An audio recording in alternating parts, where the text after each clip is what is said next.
ठीक है, अपना क्वेश्चन है भाई, जेई मेन 2023 का, a fully loaded Boeing aircraft has mass 5.4 into 10 power 5 kg। एक एरोप्लेन है जिसका इतना मास है। It's total wing area is 500 metre square.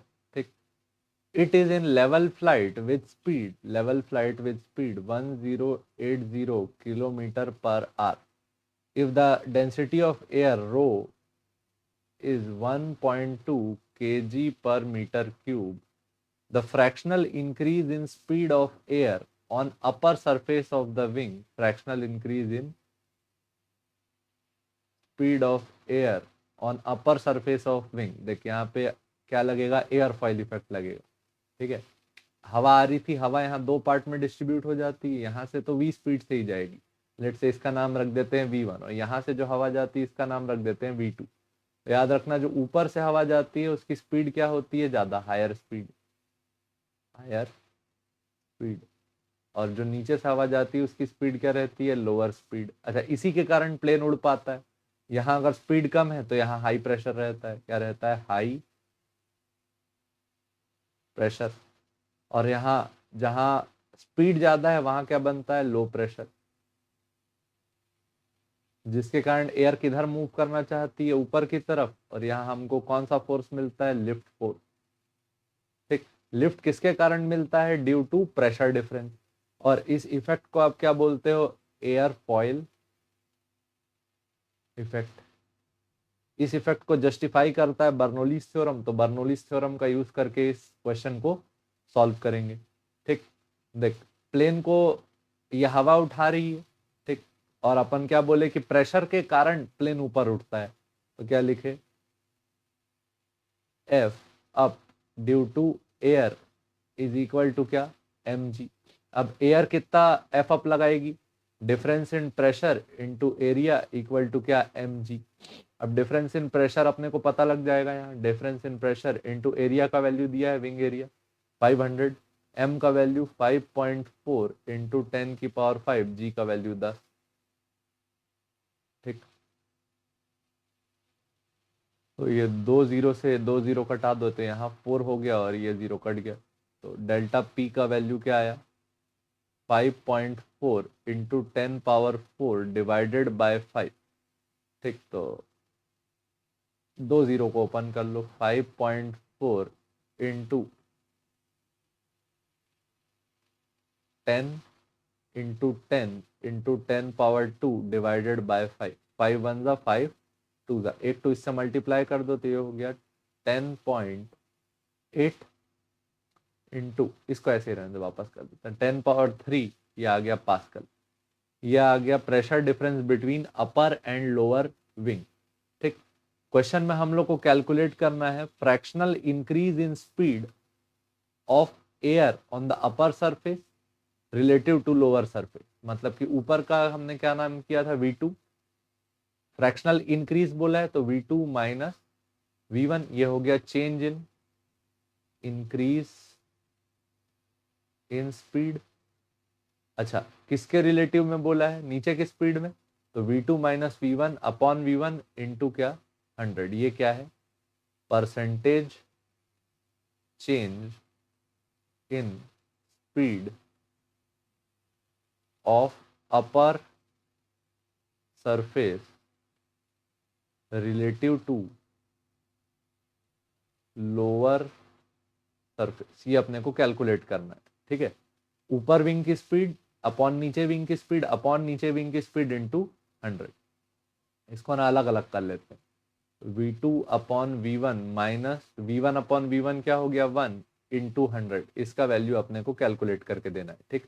तो अगर v2 बाई v1 रेशियो पता चल जाए तो अपना काम हो जाएगा। ठीक।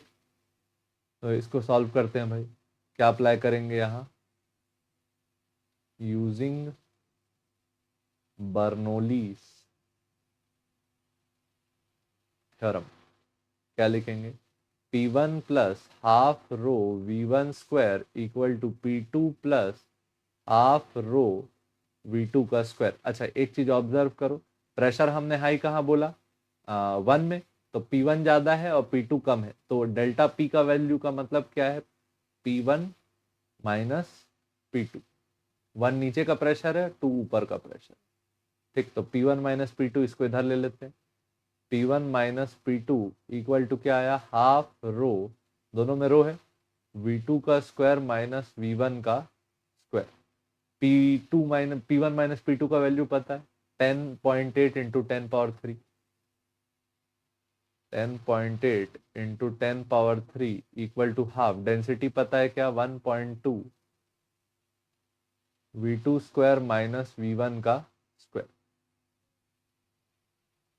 कितना हुआ, टू टेबल में 1.2 कितने बार में गया, 0.6, 0.6 को नीचे भेज देते हैं। 10.8 into 10 power 3 divided by 0.6 equal to V2 square minus V1 square. दोनों में डेसिमल हटा देते हैं, तो 108/6 इंटू 10 की power 3 equal to V2 square minus V1 का स्क्वायर। 6 के टेबल में 108 कितने बार में जाएगा,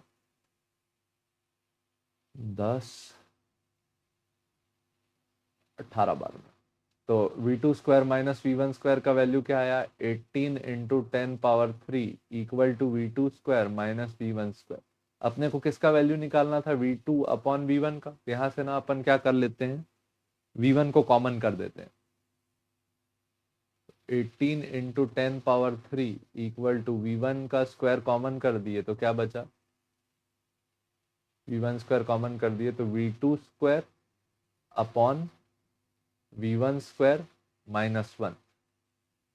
V1 स्क्वायर का वैल्यू अपने को पता है, जो हवा नीचे से जा रही थी उसकी स्पीड में कोई चेंज नहीं आएगा। V1 का वैल्यू पता था क्या, 1080 किलोमीटर पर आवर। इसको मीटर पर सेकंड में चेंज कर लेते हैं, तो V1 इक्वल टू 1080 इंटू 5/80।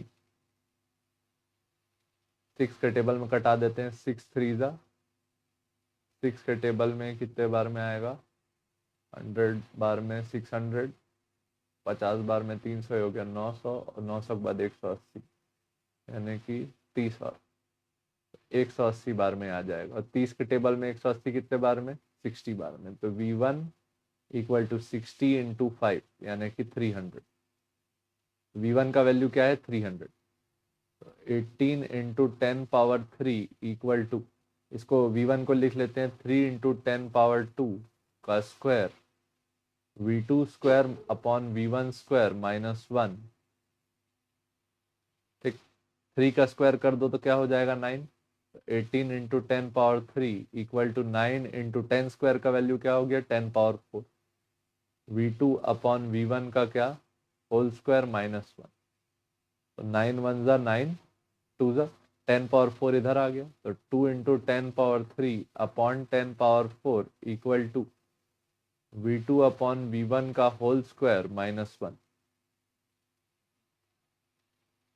तो ये क्या आया, 2 into 10 power minus 1 equal to V2 upon V1 का स्क्वायर माइनस 1। ये आ गया 0.2 equal to V2 upon V1 का स्क्वायर माइनस 1। ये इधर गया, 1.2 equal to V2 bye V1 का स्क्वायर। V2 बाय V1 का वैल्यू क्या आया, √1.2। ठीक, V2 बाय V1 का वैल्यू कितना आया, √1.2। अब अपने को वैल्यू क्या कैलकुलेट करनी थी, V2 bye V1 minus 1 into 100। तो ये √1.2 माइनस 1 इंटू 100। अब ये चैलेंजिंग काम है दोस्त। √1.2 का वैल्यू कितना आएगा, को चेंज करना पड़ेगा तब सॉल्व कर पाएंगे। इसको लिख लेते हैं 12/10 माइनस 1 इंटू 100। 12 का कितना आ जाएगा, 4 इंटू 3।